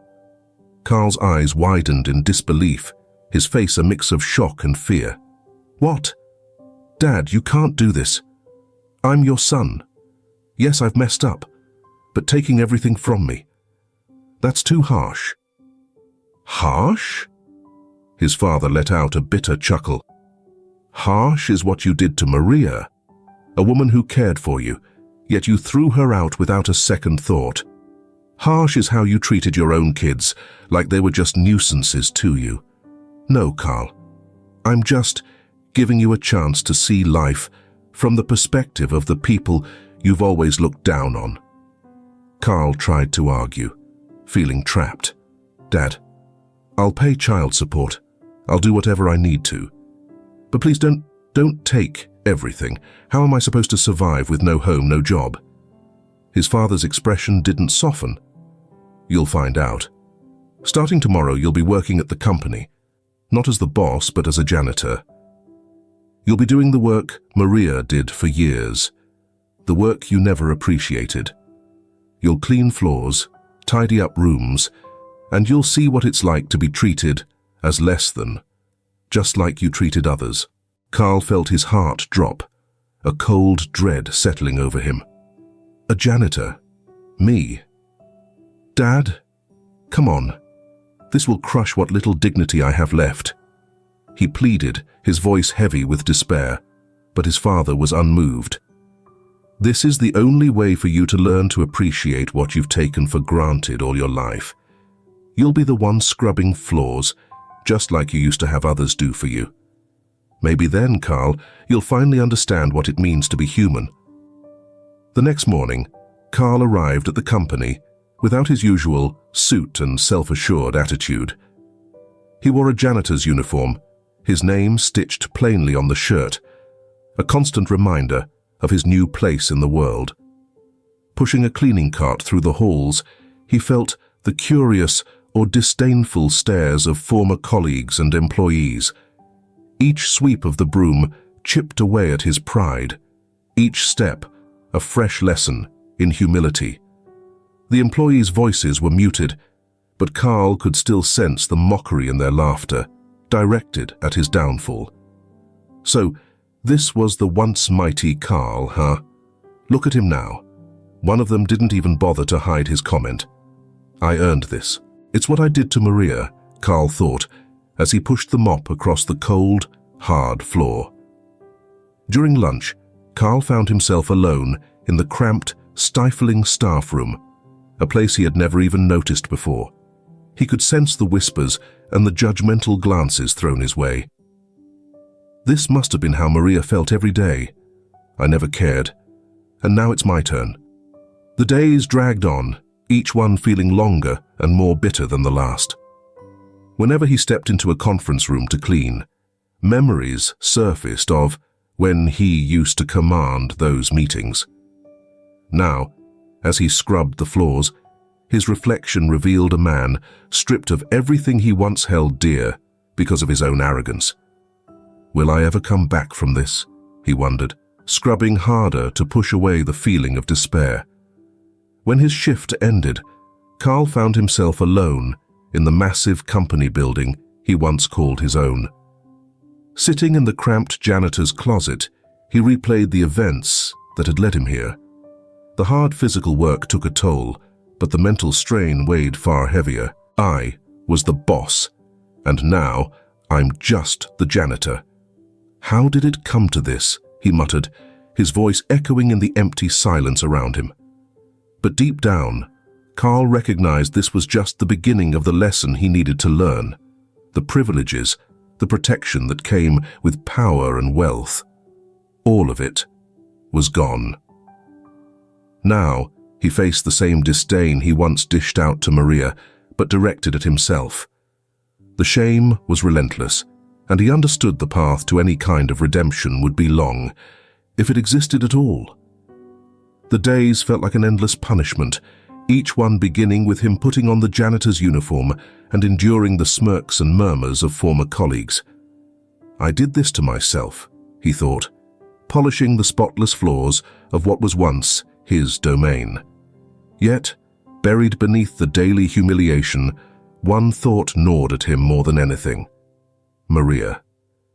Since the day everything fell apart, he hadn't been able to stop thinking about her and the triplets. What happened to her? Is she okay? Are the babies safe? The questions haunted him, and the guilt dug deep into his soul. Carl knew he'd let Maria down, but now the urge to see her, to try to make things right, grew stronger each day. One quiet afternoon at work, as he was tidying up an empty meeting room, he made up his mind. "I have to see her. I have to talk to Maria." He dropped the mop, pulled out his phone, and tried calling her several times, each attempt leaving his heart pounding harder. But every call went unanswered. She doesn't want to hear from me, he thought, a tightness forming in his throat. But I need to find her. I need to see my kids.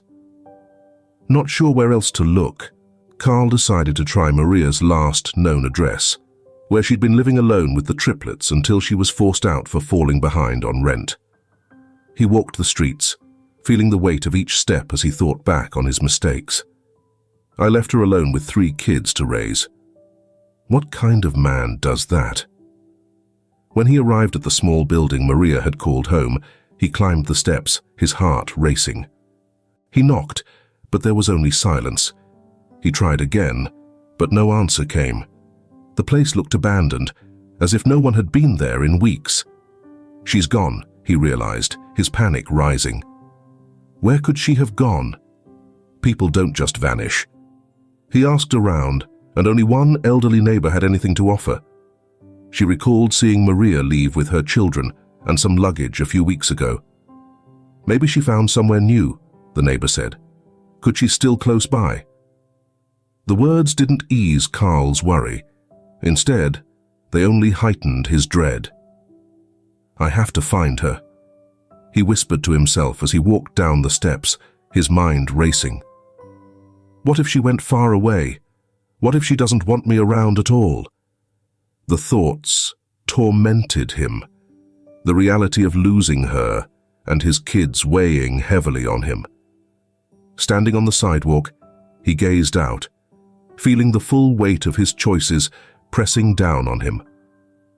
Meanwhile, at Lady Martha's home, the days were growing gentler for Maria. Although she carried scars from past struggles, the warm atmosphere, Martha's kindness, and the triplets' laughter were slowly sparking a new hope within her. One peaceful afternoon, while the kids were napping, Maria decided to do something she hadn't done in ages: bake a cake.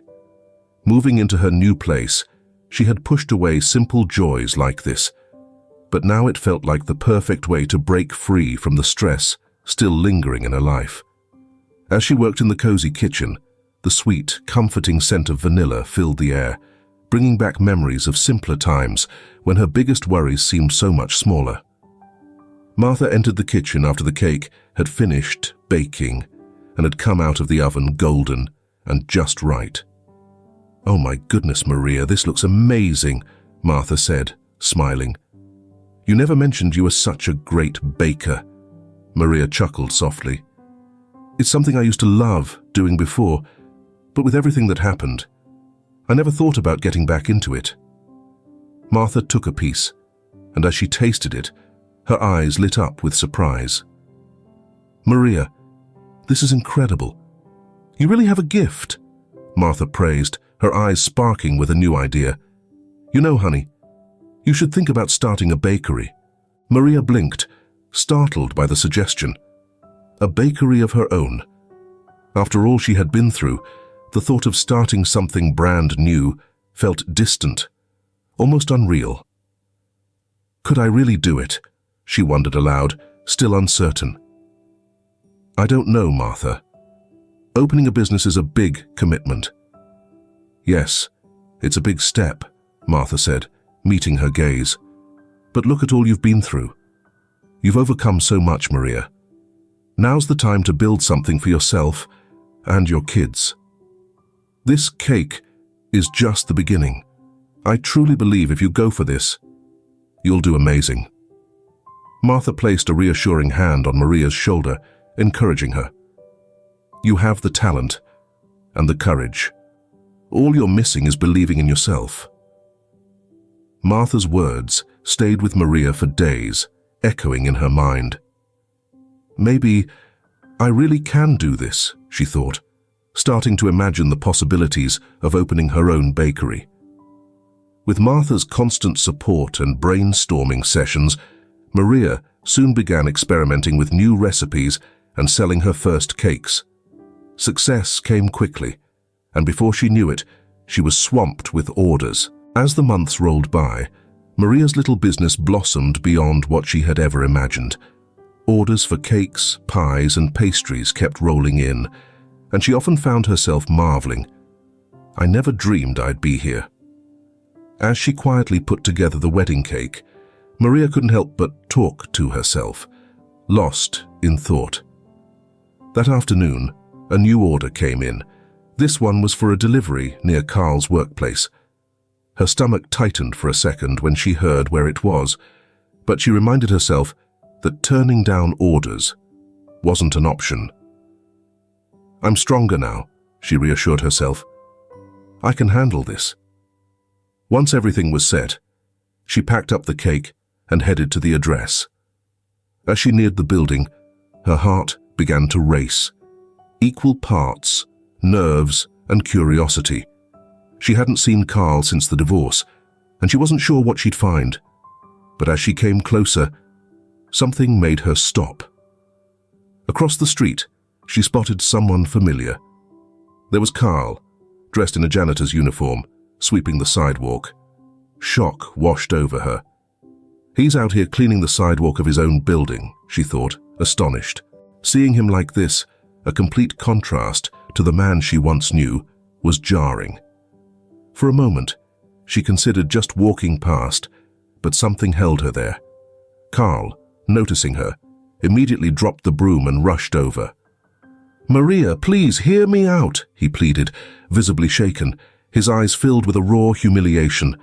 I know I don't deserve anything from you, but I need to ask for forgiveness. I understand now, truly, what you went through. I realize how much pain I caused." Maria held back, watching him with a calm but resolute expression. Gone was the man who had dismissed her so easily. Instead, here was someone vulnerable, worn down by his own regrets. "Do you really understand, Carl?" Her voice was steady. "Do you get what it felt like to be tossed aside, like I was nothing? To raise 3 kids alone, struggling to provide, while you lived without a care?" Carl's head dropped, shame evident. "Yes, Maria. Now I understand," he admitted. "Everything I've been through has shown me just how selfish I was. I know I hurt you in ways I never should have. I don't expect forgiveness right away, but please, let me be a part of our children's lives. They deserve to have a father, and I'm ready to do whatever it takes to be that for them." Maria took a deep breath, feeling a mix of relief and weight lift from her chest. Finally, he gets it, she thought, sensing a shift within herself. Looking Carl straight in the eye, she said, "I won't sugarcoat it, Carl. What you did shattered me, and I'll never erase that. But I see you've made changes, and because of that, I'm choosing to forgive you." Carl lifted his head, his eyes filled with raw emotion. You forgive me?" he stammered, disbelief coloring his voice. "I forgive you, Carl," Maria replied with conviction. "But that doesn't mean we're getting back together. Forgiveness isn't the same as reconciliation. We're each on our own journey now. For the kids, though, I'll let you be part of their lives, as long as you keep showing up the right way." Carl nodded, visibly moved, the gratitude evident on his face.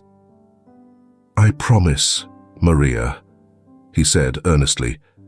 "I promise I'll be the father they deserve." With one last glance, Maria turned toward her car, feeling like a chapter of her life had finally come to a close. Carl watched her walk away, realizing that while their relationship would never be the same, he had another chance to be there for his kids. The months that followed saw Carl rebuilding his life. Humbled and grounded, he dedicated himself not just to his work, but more importantly, to being present for the triplets. Day by day, Carl became more involved, committing himself in ways he hadn't before, cherishing each moment with them. His connection with Maria grew into a respectful, cooperative partnership. Together, they found a rhythm that kept the past behind them and centered their focus on the children. The triplets' laughter was a constant in every room they entered, and both Carl and Maria were devoted to giving them a stable, loving home. As Carl continued proving himself at work through humility and hard work, his father, who'd once taken away his privileges, began noticing his genuine transformation. Several months after Carl had been demoted to a janitorial role, his father finally invited him in for a talk. "I've been watching you work hard, Carl," his father said, his tone sincere. "You've learned to appreciate what it truly means to work and to value those around you. Because of that, I'm offering you a second chance with the company." Carl was taken aback, deeply grateful for this renewed opportunity. "I've learned, Dad. Now I know what it's like to be responsible for more than just myself," he said humbly, a sense of maturity evident in his tone from the past few months. His father gave a small, approving smile. "You'll start fresh in administration, but you've got to earn your place. This company's foundation is hard work, not privilege. I hope you get it right this time." With this new position, Carl threw himself into rebuilding, though this time his perspective had shifted. He saw work not just as a path to personal success, but as a way to make a positive impact. He kept his days structured, but now he prioritized being there for the triplets, ensuring they felt loved and cherished. He took them to school, to the park, and taught them the values of kindness and respect. Meanwhile, Maria continued to flourish with her bakery. Her small business was booming. Now, with 2 locations, she could hardly keep up with demand. But the fulfillment was undeniable. She had created a life of purpose through her own hard work. Every time she looked at the triplets, she was reminded that every bit of it was worthwhile. And, as Maria grew her business, Mrs. Martha remained a constant support in her life, a second mother and a devoted grandmother to the triplets, always around for childcare and wise counsel. Martha had been a steady anchor for Maria through her hardest days. One peaceful afternoon, as they worked together in the bakery's kitchen, Martha watched Maria put the finishing touches on a custom cake for a big event. Maria's skill always amazed her, but what moved her most was seeing how far Maria had come. "I told you, sweetheart," Martha said, her face glowing with pride. "You made it. Look at all you've created. It's all from your hard work, your heart," Martha continued. Maria's eyes welled up with gratitude. "I couldn't have done it without you, Martha. From the start, you believed in me, even when I didn't. You gave me a home, support, and stayed by my side through everything. I'm forever grateful." Martha, with the wisdom of her years, smiled gently. "Life's like a circle, my dear. What you've done is from your own efforts. I just did what anyone should. Lend a hand to those in need. And now, look at the incredible woman you've become. Your children look up to you, and everyone who knows you sees the resilient, determined woman you've become." Maria brushed away a tear, feeling moved. "I always promised myself I'd find a way to repay you for everything." "You already have," Martha replied, resting her hand on Maria's. "You filled my home with joy, and together we became a family. You gave your children something rare, a home filled with love, and now you're spreading happiness to others with your treats."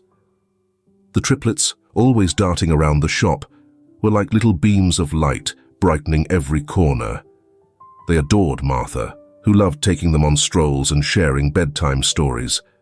To Martha, seeing Maria and her children happy was a gift in itself. Then one day, a new cake order came in. Maria had to deliver it to an event near Carl's company.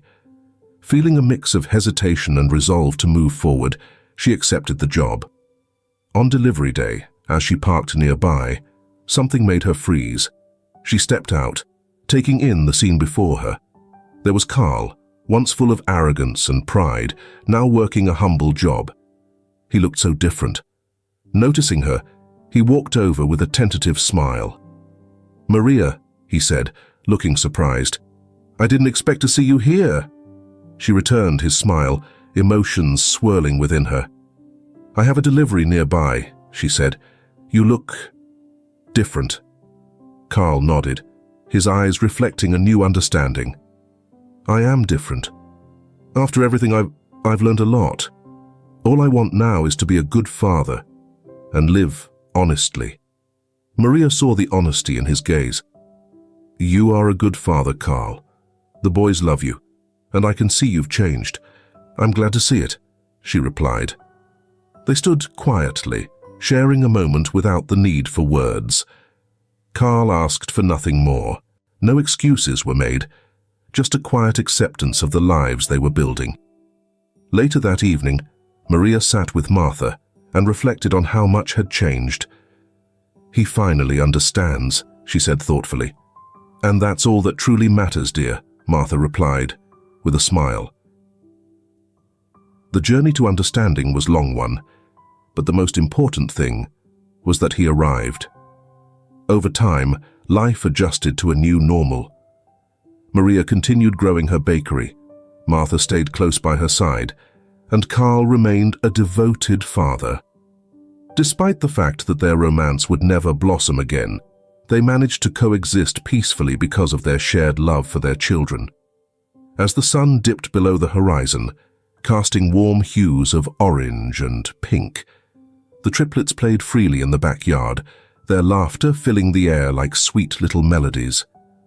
The soft grass underfoot and the gentle breeze on their faces made for a simple yet meaningful moment for Carl and Maria, who watched from afar. For both parents, witnessing their children's carefree play, unburdened by life's troubles, was the greatest gift after all they'd endured. Maria, settled in a rocking chair on Martha's porch, felt a peace she hadn't known in years.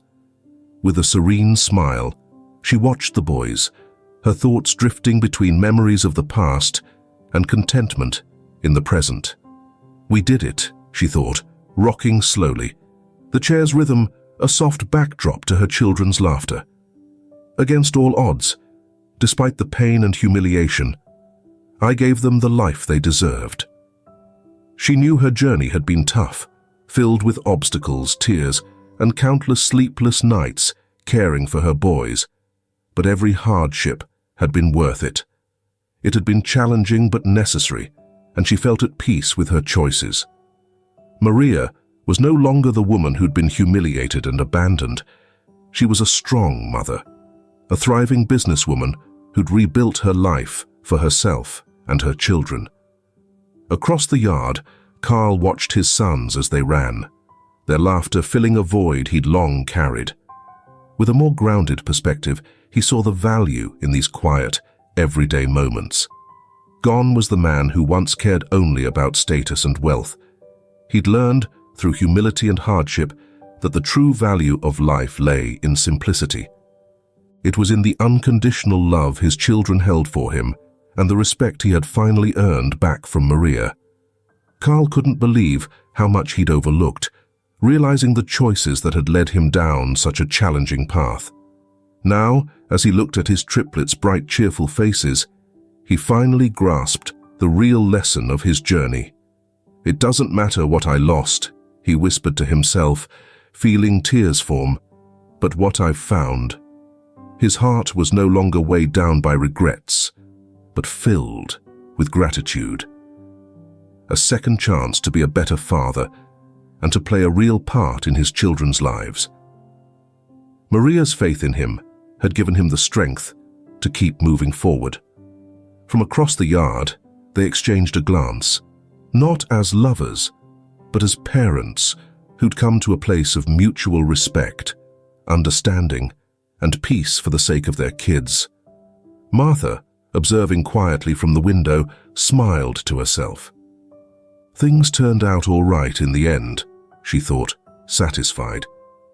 She knew that Carl and Maria still had plenty of learning to do, but the path they were now on was lighter, more hopeful than the one they'd left behind.